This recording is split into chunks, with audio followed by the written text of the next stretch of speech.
Hey folks, Gary here with Paramount, and I hope everybody out there is doing well. I know at least, half of our nation is in mourning, and I think the entire nation is trying to process all of this, regardless of what side of the aisle or ideology or whatever else that you come from. It's a lot to take in, it's a lot to process, and the other thing that I think most people are wondering is, like, where do we go from here? What is the national political landscape going to look like going forward, and potentially even the rules of discourse? I think we need to continue to honor Charlie Kirk's example and approach everything the same way that he did. And what that means specifically, because I think part of this gets lost, is the fact that he didn't allow lies to exist. So we need to continue to speak out. We need to be respectful. We need to be kind to our opponents. But what we don't do is allow people to propagate lies. We push back on them and we force them to exchange ideas so that we can expose just how silly what they believe is. And that's why they want to shut people down. That's why they don't want to debate. That's why they want to destroy people. Now, with all that being said, there's obviously some good news. Today is September 13th. The primary suspect, Tyler Robinson, has been captured, and even that is overshadowed by just tragedy. His father, knowing that he was facing the death penalty, turned him in. That's courageous, but it's also very heartbreaking as a father. I can't even imagine what he's going through. So, multiple families are destroyed in all this. It's all needless. The nation has been affected in a way that I don't know we've been affected since, probably JFK or something along those lines. But I did want to make a follow-up video to the video I released the other day, Charlie Kirk, What Really Happened. If you haven't seen that, make sure you go check that out so you understand what's going on here. Now, in that video, based on the information I had, I outlined what I think happened. And that was a round striking the top of his body armor, deflecting the round upward, which explains a lot of the physics and the ballistics and some other things going on with that entire event.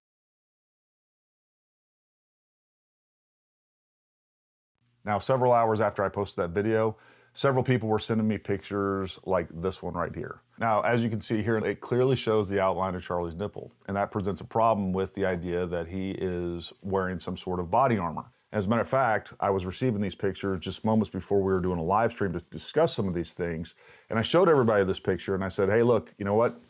I think I might have got some things wrong on this, folks. Now, right after that live stream, I went through some new footage that was coming out and some additional information, and I actually ran into some problems with the no body armor theory. And look, folks, I don't mind being wrong. Well, I don't want to be wrong. And I spend a lot of time making sure that we're putting together good information and presenting it to you so that you can trust us.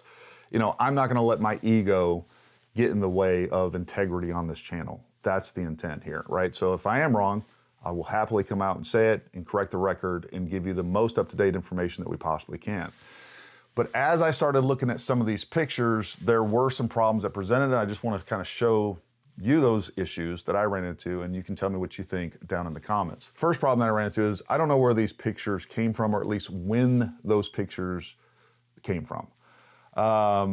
There is no real continuity of footage. There's a bunch of different individuals with, iPhone footage and things like that, and we're getting into different times. When we were analyzing different photos and pictures from Butler, Pennsylvania, the attempted assassination on President Trump, we had continuous footage from multiple different news organizations that allowed us to put those smaller snippets from people's cell phones in time, right? Sync everything up to know when things happen. Currently, with this event, we don't have this. I don't know how long Charlie Kirk was up there speaking. I don't know if there was a break. Maybe people there can kind of fill us in on some of that information. I don't know if something changed with security, where his security team pulled him off, took him to a bathroom or something like that, and said, hey, look, we want you to put body armor on. And I have asked the people to send me these screenshots to send me the corresponding footage so I can get a better grasp on that, and no one has it.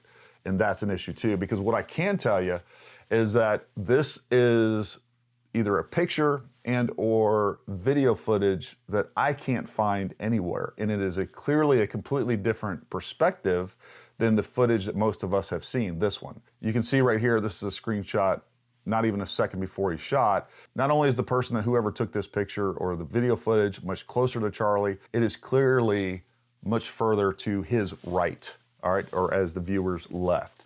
So it's a completely different piece of footage that we have no time frame for. So I just don't know if something changed in between there. Now, I do think it would be at least a little unlikely that he would go out there without body armor and then they would pull him off stage and then he would go put body armor on. But it's not out of the realm of possibilities. And given that right now we don't have any continuous footage, we don't know if that happened or didn't happen. If you were there and you have information, please send us an email, services@ParamountTactical.com. I would love to interview some people that are there and to get your story and to get your perspective of what happened outside of even this. Now, the other problem that I have with this picture is just because we can see his nipple doesn't rule out the fact that he could possibly be wearing body armor. All right, so this is a extra large plate. And if I'm sitting just like Charlie is right there, and I have this centered, you still can see my nipple. So that doesn't completely rule it out. And I also want you to notice that it does look like there's a little bit of a contouring effect going on. I would almost bet, regardless of whether or not he's wearing body armor or not, that he has some sort of thin compression shirt underneath his main t-shirt. Now, even with an extra large plate, you can still see the outline of a nipple, especially with Charlie Kirk. He's 6'5", he's a big guy. Now, they do sell in, when you're dealing with low profile executive type protection like this, where you want the most amount of concealment possible, they do make much smaller plates. This is just a representation of an 8x10 plate. You can either get it sappy cut or even something like this. But you guys can see there's a lot of space between the plate and seeing my nipple. So just because we can see the nipple doesn't necessarily rule out him wearing body armor. Now, even I would argue against myself right here. If he was wearing some sort of plate or body armor in this particular picture, even if we could see the outline of his nipple, you would think you would also see the outline of some sort of body armor. Soft, metallic, plate, composite, whatever. But again, we don't know when this picture was taken, and we don't know if something's changed. Now, when we look at this shot sequence, at the exact moment everything took place, to me, we can clearly see a mass, some sort of vest or something like that underneath his shirt, move upward and then back down. We can see a fairly distinct edge. It goes down and then it settles even lower at the end of this. So as I see it, right now what we're left with is video footage and pictures that contradict one another. And there may be a very logical, good explanation that we're just not aware of right now. But let's just say I got it completely wrong. Let's say he wasn't wearing body armor. We're kind of left in bizarro world because there's nothing else that explains the physics and the ballistics that we see taking place in the video footage. And let me show you exactly what I'm talking about. So this picture right here, we see a couple things going on. So first of all, I would say it sure does look like there is an outline of a plate there. But the thing I want you to really focus on here is the fact that the left side of his t-shirt collar is pulled up almost to his left ear. That is really, really hard to explain if he took a direct shot to the neck. Now, I've heard a lot of people try to explain this away as saying, hey, it was a direct hit, and what we see here is just this is caused by an air turbulence or a vacuum effect of this .30 caliber round with a direct hit to the neck. Folks, that's just nonsense. A projectile flying through the air, even a .30 cal projectile, which is fairly large, doesn't displace enough air to create some sort of vacuum effect or air turbulence that would even come close to explaining what we're seeing right here. But you don't have to take my word for it. Let's check out this video from High Speed Ballistics. It's a really cool video. You should watch the whole thing, but this is them exploring the myth that a 50 cal creates so much of a vacuum effect that it doesn't even have to hit you to kill you. We are within a bullet's diameter of that flower. The tiniest wrinkle from the bullet shockwave in the tissue. It did something. It did something. So until it actually impacted a playing card, yeah, nothing. So as you can see, even with a 50 cal, there is not enough air turbulence or vacuum effect that will even disturb a near miss of flower, much less explain what is going on with Charlie's shirt and this large amount of mass that looks like it's underneath his shirt moving upward and then coming back down. Now let's talk about the most significant problem with this idea that it was a direct hit to the neck. And that is the fact that if it was a direct hit to the neck is it's fairly thin, and it's 8 to 10 inches. It is not super dense. And even if that projectile hit his vertebrae, we would it's a 30-06. Any rifle caliber, doesn't matter even if it hits his vertebrae, we would see an exit wound. And there is no evidence. And folks, the exit wound would be significantly larger than the entrance wound. We would see just as much profuse bleeding from the exit wound as we saw from the entrance wound. That doesn't exist. To me, that alone forces us to come up with some additional reasons as to what's going on with that projectile. And the only thing that makes sense is that whether it was a body armor, whether it was, I don't know, doesn't matter. That is that we have some sort of deflection that takes that projectile straight from this way up to that way. And I told you guys in the last video, if you look at, and I'm not even gonna show it, like that entrance wound is much larger than it should be. The neck has a lot of elastic tissue. Typically what we'd see in an entrance wound is a very, very small wound. And probably, given the frame rate that we're looking at in the slow motion, we probably would, if it was a direct hit, we probably wouldn't even see an entrance wound at all in the video.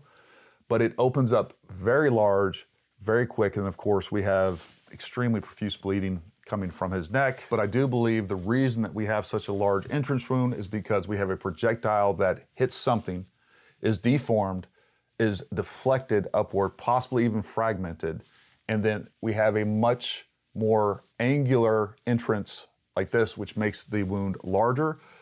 But probably most importantly, that's the only thing that explains no exit wound with a 30-06. Like there's almost nothing else that can explain that. Now, I've also heard the explanation that it deflected off of his collarbone. Folks, that's nonsense. Not with 30-06. You have a projectile that's 140 grains up to 220 grains, moving from 2,500 feet per second to almost 3,000 feet per second. That collarbone the bullet's not gonna even know the collarbone's there. It's gonna smash through that. There's absolutely zero chance that the collarbone would deflect the bullet in that manner. Now, the other circumstantial evidence that I have is this direct message. I messaged this person on X knowing that he was in contact with Charlie and his team, and this was his response. Charlie wears his vest pretty much all of the time now. I have heard Erica insist, but he refers to his favorite vest as being stealth. When I have confirmed 100%, I'll let you know. All right, so this video is not about me wanting to be right. If I'm wrong, I will happily come out and admit it. I got no issues with that. I want to make sure that we put out the truth. But all I'm saying is that there's, right now, with the information that we have, there's nothing else that explains what is going on with the physics and the ballistics, during the assassination of Charlie Kirk. And again, as soon as I get more information, I will come out and I will update you guys. But I do think people want answers, because we will look at this whole situation and it just feels off, right? That's why people are watching these videos. That's why people are staying tied to the news. There's a lot of strange things in and around this. And folks, if you watched any of my Butler coverage, I loathe like these weird conspiracy theories, multiple shooters, like all this stuff, right? But I do feel like there's some strange things going with this. And by the way, during our live stream the other night, we watched the news conference, and this was prior to the shooter being apprehended. That was the most embarrassing and silly news conference I've ever seen. They released footage, and there's some weird things about the footage too. They released footage that looked like it had been filmed on a potato, and then during that news conference, instead of giving that footage directly to the different news organizations, they were taking video of a monitor that had all kinds of glare, things like it was almost a clown show. At the beginning of this administration, I was a really big fan of Kash Patel and Dan Bongino. And I'm still trying to give them some slack, but I was appalled about the fact that Kash Patel just walked up, made an appearance, and didn't give a statement, neither him nor Dan Bongino. Real quick, I do want to point out some other weird things about that footage. So they played that footage of the shooter running on top of the roof, getting off the roof, and then running over to allegedly a wooded area. And that was all shown on a pan, tilt, zoom camera that was tracking said shooter. Who was panning, tilting, and zooming? And are you telling me that there was a security person on the other side of that camera that was aware that there was a shooting taking place, which would make sense as to why that they ran to and started, looking at this camera, and they're tracking this person jump off of a roof, and they're not simultaneously reporting to local authorities or FBI's? I think we need that question answered. Now, I don't know, maybe somebody out there that has a little bit more subject matter expertise in security camera footage, maybe they're recording, 270 degrees and they're able to pan, tilt, zoom in post. I don't know. Somebody give me that information. I don't know, I'm just a little disappointed in the Kash Patel FBI. When it comes to the Epstein files, when it comes to finding more information about J6, when it comes to finding more information about the Russia collusion hoax and holding people accountable. There's just a lot of problems from the previous administration that I thought we would see more accountability being provided by this administration, and specifically Kash Patel and Dan Bongino. And maybe it's just taking time and we're all gonna be surprised in the end. Right now, I'm not impressed with that. The last thing I want to address that I'm disgusted by is all the hateful rhetoric that we're seeing from the left, from very prominent people on social media and celebrities and everything else, saying that they're glad Charlie Kirk died. A lot of people are even posting quotes from Charlie Kirk out of context and basically saying you got what you deserved. So I continue to be disgusted, even saddened, but not surprised by the evil and the hate that the left continues to display. And what really drives me crazy is the false equivalency that we see. Like, there's nothing to compare the majority of the right to the majority of the left. And I do think this tweet by Donald Trump Jr. kind of sums it up nicely. Anyone else notice that when one of our heroes was assassinated in cold blood in front of thousands of people, including his wife and young kids, that not a single store in America had to board up their windows? That tells us everything you need to know. And I think he's right. All right, so I don't know how much answers I provided to anybody, if any. For those of you wanting to know what things look like in the future and are concerned and worried, now for those of you that continue to be worried about, what's gonna happen in the future, where our country is headed, I would say this. The reason that we're where we're at is because we gave up so much ground. We allowed ideologies to infiltrate our school. We allowed people to demonize us and our beliefs to the point that most people were kind of cowered into silence. Well, you can't be silent anymore. We can't give up what we've given up. And I think, again, a lot of that is the reason we let them become empowered. And the worst thing, the scariest thing, is that we allowed them to take our children and completely change the trajectory of their minds, of their lives, to where you end up with somebody like Tyler Robinson, which he seems to come from a really good family, but he has been so filled with hate and indoctrinated and convinced that someone like Charlie Kirk is an existential threat, that he has to do something to end it. We can't allow that to happen anymore. We gotta stand up. You guys gotta get out there, make sure your voices are heard. Fight for what you believe in. That's really what it comes down to. All right, hopefully this was helpful, but until next time, stay armed, stay ready. We'll talk to you soon.